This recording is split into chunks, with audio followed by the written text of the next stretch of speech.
Quand on regarde les indices boursiers, la question que tout investisseur se pose, c'est est-ce qu'on est dans une bulle? Autrement dit, est-ce que les fondamentaux économiques justifient l'avancée qu'on a sur les bourses au cours de ces 7 dernières années? Car avec une croissance aux alentours de 0%, on frôle les 0% en Europe, on a aussi un moteur économique en Asie qui tourne carrément au ralenti. Donc clairement, ce n'est pas les projections d'une économie qui soit en pleine forme qui poussent les prix des bourses. Il y a quelque chose d'autre qui est à l'origine de ces avancées.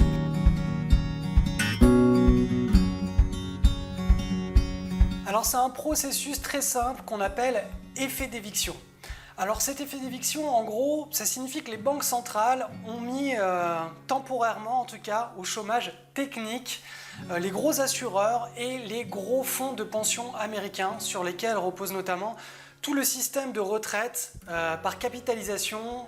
On va dire ça, c'est tout le système de retraite aux États-Unis qui repose là-dessus. Pourquoi ? Parce que le boulot justement de ces gros assureurs de fonds en euros, c'est d'acheter des obligations d'État et d'entreprises. Donc il faut savoir que 80% de leur portefeuille doit être détenu en obligations d'État ou d'entreprise.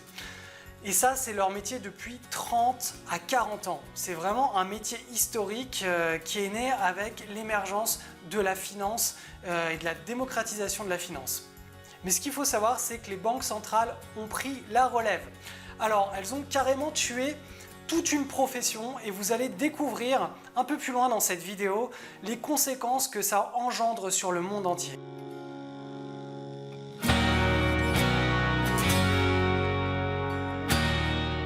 Alors ça s'est fait en 3 étapes.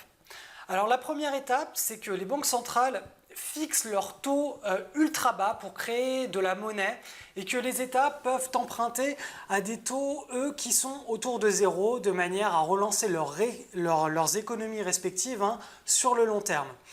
Et pour éviter que donc tous ces États ne fassent faillite à court terme, les banques centrales, elles s'occupent d'acheter tout ce qu'elles peuvent en obligations d'État. Donc ces achats ont pour unique but de soutenir les dettes souveraines et donc d'empêcher toute faillite étatique à très court terme. La deuxième étape, c'est donc une conséquence de la première, c'est la conséquence de la stratégie des banques centrales, c'est que les assureurs n'ont plus rien d'intéressant à acheter sur le marché des obligations. Donc qu'est-ce qu'ils vont faire naturellement? Ils vont se concentrer sur le marché des obligations d'entreprise et plus le marché des obligations souveraines puisque les taux d'intérêt sont trop bas.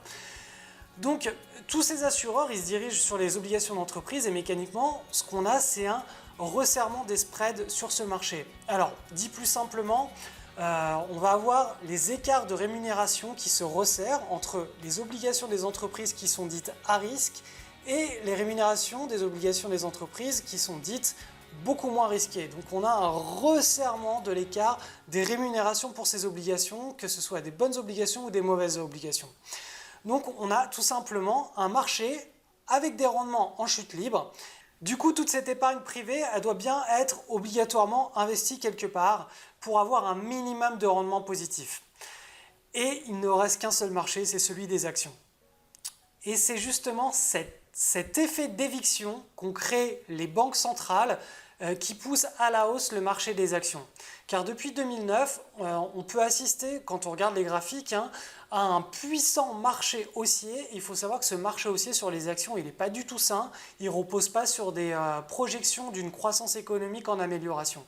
Depuis 2009, ce qu'on a, c'est un marché, un bull market par effet d'éviction, donc par défaut de trouver mieux.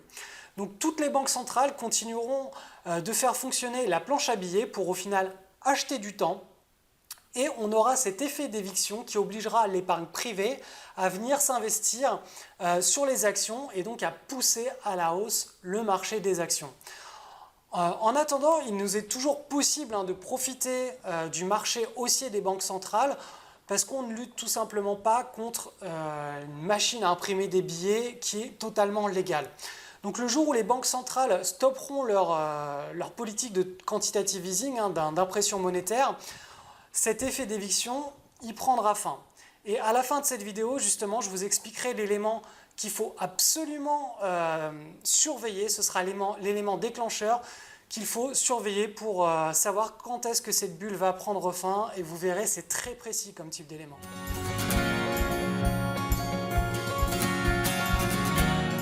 Autour de moi, j'ai quelques penseurs qui me disent « Ok, bon, ils ont simplement à créer cette monnaie, à la mettre dans les compteurs informatiques, et comme ça, ils endorment tout le monde, et tout le monde vit heureux et tranquille, paisible, sur plusieurs générations. » Donc tout ça grâce à des taux au niveau zéro.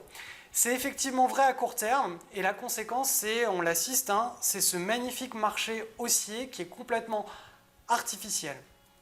Par contre, à long terme, ce n'est pas du tout tenable, et je vais vous expliquer pourquoi. Alors, nos pauvres assureurs et nos pauvres fonds de pension qui sont au chômage actuellement, ils ont besoin d'obligations et surtout de rendements de quelques pourcents chaque année pour pouvoir perpétuer leur business model. S'ils ne peuvent plus acheter d'obligations et qu'ils n'ont plus les rendements qui sont liés à ça, c'est tout leur business model qui s'écroule. Or là, le problème, c'est qu'on est sur des rendements zéro, et que tant que ces rendements zéro resteront à zéro, ces assureurs seront au chômage, ils ne pourront pas perpétuer leur business model, et justement, on a un risque systémique qui est majeur. Pourquoi est-ce que ces conséquences sont explosives ? Car tout simplement, en mettant donc sur la touche ces gros joueurs, c'est virtuellement tout le système de retraite américain et tous les gros assureurs européens qui se retrouvent en faillite. Donc à court terme, c'est gérable, à long terme, c'est juste ingérable. C'est tout le business model de l'économie contemporaine qui est simplement sur la sellette.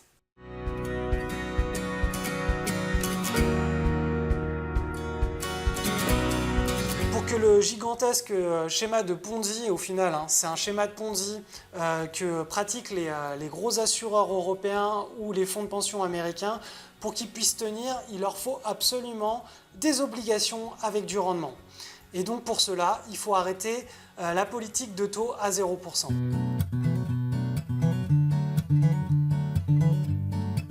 Ça arrivera le jour où les investisseurs auront pris conscience qu'ils ont complètement arrêté de valoriser correctement le risque des entreprises. Ils se rendront compte qu'ils ont acheté des actifs à défaut de trouver mieux à cause de notre fameux effet d'éviction. Et ce jour-là, les investisseurs commenceront à prendre conscience que ces entreprises qui cotent 100 ne valent en fait que 0. Alors les investisseurs découvriront qu'ils ont acheté des choses donc, qui sont chères et qui ne valent rien. Et le jour où tout commencera, c'est le jour où l'on verra des entreprises tomber à la chaîne en un minimum de temps. Donc des entreprises que tout le monde priçait cher à cause de l'effet d'éviction et non à cause de leur valorisation réelle. Ce jour-là, nous saurons que nous sommes au top du marché et que la bulle sur le marché des actions va imploser. Ce sera la conséquence de la planche à billets qui a enlevé aux investisseurs toute possibilité de discernement à cause des taux zéro et des rachats massifs de dettes.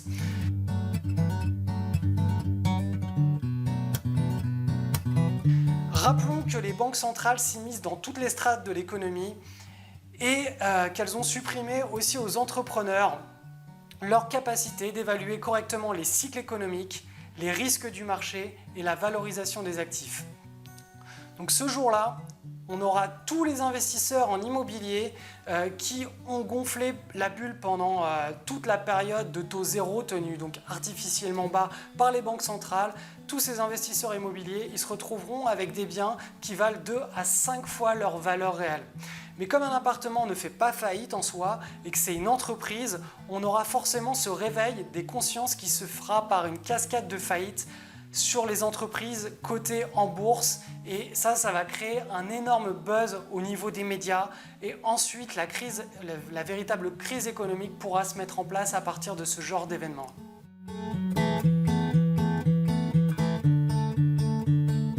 Alors je vous rassure, au moment où je suis en train de tourner cette vidéo, nous n'y sommes pas encore à ce retournement, à cette implosion de la bulle liée à l'activité, aux stratégies des banques centrales.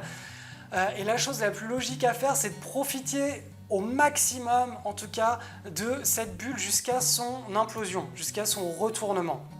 Donc, vous le savez certainement, en bourse, il faut être capable de trouver les bonnes actions, puis ensuite d'entrer au bon moment, et pire encore, il faut sortir ni trop tard et ni trop tôt. Alors, si vous n'avez pas plusieurs années d'expérience, et les outils pour faire donc tout ce travail, c'est même pas la peine d'essayer d'aller imaginer pouvoir gagner de l'argent en bourse. Il faut savoir qu'on a plus de 95% de perdants en bourse et ça c'est normal avec les cycles économiques qui s'enchaînent à toute allure et le niveau d'expérience ou de technique qu'il faut acquérir pour spéculer. Ces chiffres sont absolument cohérents et logiques. Donc je vais vous expliquer comment concrètement procéder en trois étapes pour que vous puissiez acquérir les bases pour pouvoir spéculer correctement et profiter donc de cette bulle. Alors, la première, c'est que vous devez commencer par suivre chaque soir, après la clôture des bourses, les actions qui surperforment le marché. C'est-à-dire les actions qui ont le plus progressé au cours des derniers mois, sachant qu'il y a plus de 10 000 actions cotées sur le marché européen et le marché américain. Vous avez impérativement besoin de screeners informatiques qui vont vous faire tout ce travail en quelques secondes chaque soir et à votre place. Ensuite, la deuxième étape, ça va être de trouver des points d'entrée à très faible risque pour pouvoir surfer par la suite les tendances donc de prix sur plusieurs jours, voire plusieurs semaines ou plusieurs mois si on a des belles tendances qui se développent derrière. La troisième étape, ça va être d'être capable de trouver des points de sortie et ça dépend du comportement de l'action. Donc si vous trouvez une action qui a une hausse qui est très soutenue, on va appeler ça un leader de marché. On dit qu'elle a un momentum à moyen long terme qui est fort. Si vous tombez sur une action qui a un momentum à très court terme qui est très soutenu, donc une action qui explose en bourse à toute allure, vous aurez entre les mains une requête de marché et il faudra sortir donc de manière beaucoup plus rapidement. Donc chacun de ces cas a un plan de trade qui est différent en fonction du comportement de l'opportunité que vous avez entre les mains. Donc cette routine de swing trading, je la pratique depuis maintenant plus de 10 ans et je l'ai complètement suroptimisée de manière à ce qu'elle ne me prenne pas plus de 30 minutes chaque soir. Donc sur le lien qui s'affiche juste ici, vous allez récupérer tous les outils que j'utilise et vous allez pouvoir vous aussi mettre en place une routine qui va simplement vous prendre 30 minutes chaque soir et qui va vous permettre d'exploiter la bulle qui est en train d'être mise en place par les banques centrales. Vous allez voir que donc il y a un pack à télécharger et que donc ce pack il va vous délivrer des outils qui sont 100% automatisés. Donc c'est des outils qui vont vous permettre d'automatiser complètement votre screening, donc chaque soir, d'économiser un temps fou. Ce petit screener va vous trouver les meilleurs titres qui sont prêts à décaler fortement à la hausse et vous, tout ce qu'il vous aura à faire, c'est regarder les titres du screener et ensuite d'appliquer avec discipline et rigueur chaque soir le plan de trade qui est donné dans ce pack de trading pour pouvoir donc entrer au bon moment et sortir au bon moment. Donc je rappelle, les décisions elles se prennent en hors bourse. Quand toutes les bourses sont fermées, le soir, tranquillement, nous ce qu'on fait, c'est qu'on va ouvrir notre plateforme d'analyse graphique pour trouver les bonnes opportunités. Ensuite, de l'autre côté, on va ouvrir notre compte en ligne de notre broker pour pouvoir programmer à l'avance les ordres, si on doit passer des ordres de bourse.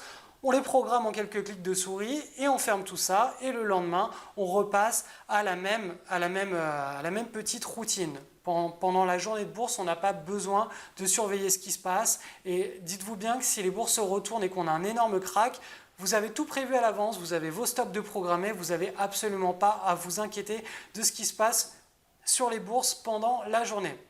Donc je vous donne rendez-vous juste derrière le lien qui s'affiche ici ou en dessous de la vidéo pour récupérer la formation complète. Profitez-en tout de suite parce qu'il y a un énorme cadeau qui vous attend et c'est valable que quelques heures. On se retrouve juste derrière.